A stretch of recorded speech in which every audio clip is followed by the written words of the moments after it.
E aí, pessoal, tudo bem? Quem é que nunca se levantou de uma cadeira, num ônibus, num canto público, para ceder o seu lugar para um idoso, para uma pessoa portadora de necessidade especial, para uma grávida? Certamente todo mundo aqui já viveu essa experiência, né? Agora eu pergunto, por que é que a gente faz isso? Primeiro, a gente faz porque temos valores que nos direcionam para o tal.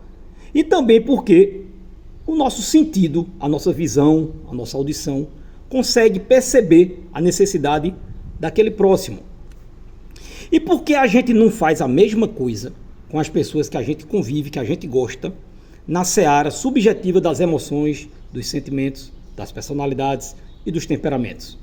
É certo que fica muito mais delicado a gente ser compreensivo, generoso nessa esfera, porque se trata de algo invisível, abstrato, subjetivo. Mas eu quero alertar que todo mundo, o homem pode ter 2 metros de altura, 120 quilos de músculo, certo? Não é a aparência que vai mostrar o quanto ele é forte por dentro. Todo mundo carrega a sua história, carrega a sua experiência e carrega em si a maneira como ela percebe o mundo que foi registrado nos primeiros anos de vida dela. E é por isso que eu estou aqui, para a gente refletir a teoria do apego. Essa teoria do apego, ela foi desenvolvida por John Bowlby, certo? E já faz um bocado de tempo, isso lá pela década de 50 do século passado, certamente. Eu não quero me estender, então a gente vai fazer um breve resumo, mas bem direto e objetivo, constante e enriquecedor, tá bom?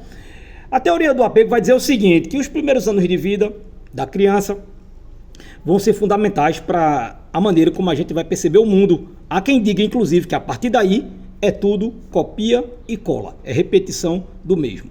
Então, quais seriam os tipos de apego? 2, o seguro e o inseguro. O apego seguro, ele é aquele ambiente onde a criança ela conviveu com os seus principais responsáveis, geralmente pai e mãe, né? Às vezes são avós, tio, enfim. Ela conviveu num ambiente em que era saudável, em que ela tinha atenção, certamente ela era escutada, certo? E isso desenvolve nela um conforto com o mundo, um conforto em estar vivo. Causa dentro dela uma relação boa com o fato de ter intimidade com outra pessoa, certo? Isso não nega que ela também consegue diferenciar a questão de ter intimidade e também ser independente. Nada está exagerado. Ela está totalmente na justa medida, certo? Então, ela tem uma predisposição a confiar no outro. Isso não quer dizer que ela é uma bestalhada. Eu sei que traições existem, não cumprimento de contratos existem, mas é como se ela tivesse sempre preparada para o que está ocorrendo na vida dela. E ela consegue encarar aquilo de uma maneira equilibrada. Ela entrega e recebe. É uma dança harmônica, certo? Essa é a criança que carrega em si o apego seguro, tá certo? Contanto, também existe o apego inseguro. E no apego inseguro, temos 3 subdivisões. Eu quero falar da primeira, que fala que é aquele tipo de atenção que o protetor deu à criança, que causou nela o que a gente chama de apego inseguro ansioso. Como seria esse e por que esse ocorre? Deixa eu olhar aqui para vocês. Quem tem apego inseguro ansioso busca muita intimidade, mas teme ser abandonado. Pode ser carente e buscar constante validação. É aquele tipo de pessoa que está o tempo inteiro precisando de validação. Ele está sempre exigindo algum gesto do outro lado. É como se todos os dias ele tivesse que renovar um contrato. Ele não confia. Ou melhor, um dia, quando era muito novo, quando ele não sabia de nada disso, ele se expôs. E o retorno foi aquela incerteza E essa incerteza gerou nele essa proteção, onde ele diz, é melhor não confiar. Então uma pessoa que é dessa maneira, ela não é assim porque ela quer. Ela não é assim porque ela é uma defeituosa, ou porque ela é ruim. Não, ou porque ela não confia em você. Compreenda. Tá lembrado que eu falei das pessoas que têm necessidades e a gente cede o lugar? Pronto. Alguém que você está convivendo, que você gosta muito e ama, de repente tem esse tipo de apego.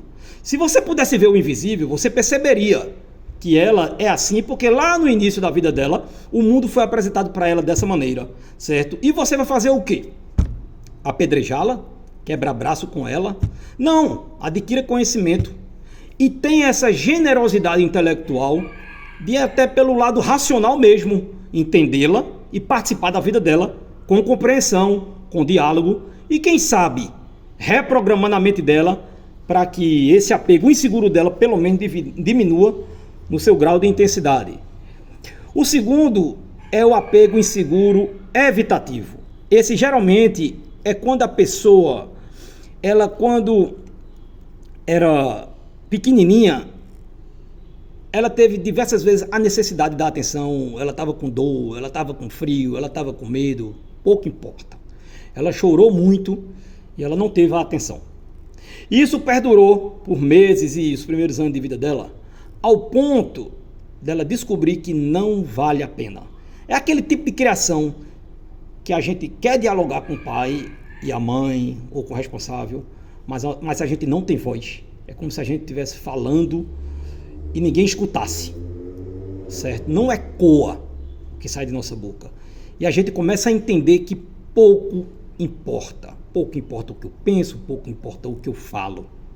Então, é natural que ela vai criando uma segurança que a deixa confortável em não se envolver, em não ter intimidade, em estar distante. Não porque é fria, não porque não gosta de você. É por medo, por preparo. Foi como ela aprendeu a se defender lá nos primórdios. E você que gosta dela, você acha que quando ela era muito novinha e a natureza ensinou a ela ser assim, foi errado o que a natureza fez? Quantas noites essa criança ficou sozinha e não podia contar com a atenção de ninguém? E ela teve que criar essa musculatura rígida, interna, para poder aquele mal ser amenizado e ela chegar onde está hoje.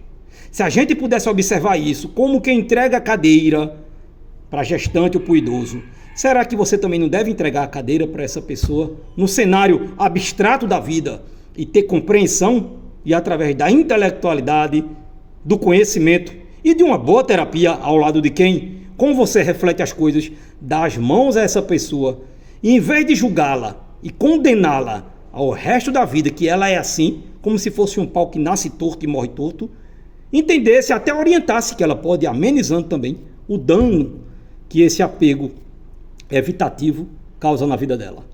O terceiro apego inseguro a gente chama de apego inseguro desorganizado. Ele é assim porque lá no primeiro momento da vida também daquela criança, o apego inseguro desorganizado, ele foi marcado por comportamentos contraditórios. A pessoa que busca intimidade e a repele ao mesmo tempo. É esse tipo de pessoa. E essa contradição, ela vem de quê? De um momento em que, quando ele era criança, quem cuidava dele, ao mesmo tempo que passava conforto, passava medo. Ele tinha de mãos dadas a segurança e o medo. Isso gera uma bagunça na cabeça da pessoa. Ele fica totalmente desorganizado. É parecido com aquela frase de Augusto dos Anjos que fala: a mão que afaga é a que apedreja. Tudo bem. No poema ele diz: a mão que afaga também é a que apedreja. Mas geralmente no apego desorganizado, ela afaga apedrejando. Esse tipo de, muitas vezes, de educação com ameaça. Esse adulto que confunde autoritarismo com autoridade, que são coisas bem diferentes. E essa pessoa cresce e desenvolve essa característica de um apego desorganizado. E aí? Você reconhece essa pessoa? Vou dar um exemplo. Geralmente, tem um dia que você demonstra muito carinho pelo seu parceiro e no dia seguinte se afasta bruscamente, sem motivo aparente, e deixa o outro confuso. É esse tipo de gente, e que a gente, quando gosta, também tem que ter essa generosidade intelectual e abraçar, chegar junto. Não é a gente adotar o problema do outro para si, mas é compreender o que ocorre, porque agora eu quero chegar em outro assunto. Existe uma passagem, independente de você ser ou não religioso, cristão, mas tem uma passagem na Bíblia que fala que devemos amar o próximo como a si mesmo. E eu noto que essa palavra amar, ela é muito difícil de ser atingida, visto que coração é terra que ninguém manda. A gente não domina os nossos sentimentos. Mas quando a gente troca a palavra amar pelo respeitar, fica mais fácil de ser concretizada. A gente consegue respeitar qualquer pessoa. Basta querer. E ter a devida condição, claro. Não precisa amar para respeitar. Conhecer como funciona a mente humana, buscar conhecimento, buscar orientação e pôr em prática, é uma forma de respeito. Que no final vai dar um resultado parecido com o do amor. Visto que a nossa experiência é íntima, pouco importa o que eu estou sentindo, contanto que eu distribua o que eu acho correto. O resultado vai ser consideração e respeito, que o grupo identifica como um grupo que se ama. Eu queria encerrar utilizando um conto de Dostoiévski. Pois é, Fyodor Dostoiévski escreveu certa vez um conto intitulado O Sonho de um Homem Ridículo. O personagem, o Homem Ridículo, nem nome tem. Ele chama o personagem de um Homem Ridículo. Esse Homem Ridículo comprou uma arma e estava determinado a encerrar a própria vida, mas já fazia 2 meses que essa arma estava guardada e ele não a encerrava. Mas esse Homem Ridículo vai ter um momento que uma menina vai precisar de um favor dele e ele não vai corresponder. Para ele pouco importa. Ele está vivendo um niilismo, nada, tudo perdeu o sentido. Ele diz, para que eu vou fazer o bem a ela? Daqui a pouco eu vou morrer, a vida vai... nem está aqui, isso não vai fazer diferença alguma. Mas ele vai ter um sonho. E nesse sonho, ele vai ter acesso a um canto, vamos dizer, a um paraíso, onde lá, tudo é bom, tudo está perfeito. E ele vai viver essa experiência. E esse homem, a partir dele, a partir dessa experiência, de uma experiência, ele ficou modificado. Ele compreendeu que a experiência é de mim para fora. É a maneira como eu percebo as coisas. As coisas vêm, entram, e a partir de mim, eu a interpreto, eu a filtro. E esse homem modificou.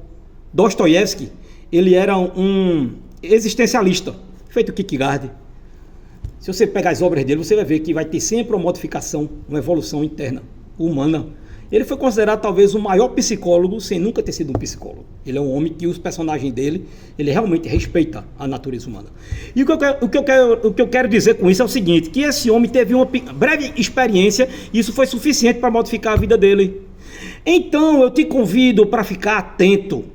Sempre que tiver acesso a uma criança, mesmo que seja uma única vez, entrega afeto a essa criança, dá segurança, dá atenção. Abraça essa criança, seja o teu vizinho, teu primo, teu sobrinho, filho. Às vezes, na vida dessa criança, essa experiência contigo seja a única que ela teve, aonde um dia, feito no sonho do Homem Ridículo de Dostoiévski, ela vai poder alicerçar o caráter positivo dela sobre a vida. A criança tem um efeito de colocar uma lente de aumento nas coisas, e aquilo pode fazer um efeito gigante na vida dela. 1 minuto de afeto e de amor na vida de uma criança pode ser salvador da maneira como ela se percebe no mundo. E nem me vem com essa de como eu vou dar felicidade aos outros se eu estou infeliz. Cuide da sua alegria através do conhecimento e lembre de uma coisa: felicidade é algo que para dar, para distribuir, a gente nem precisa ter. Um bom domingo para todos nós.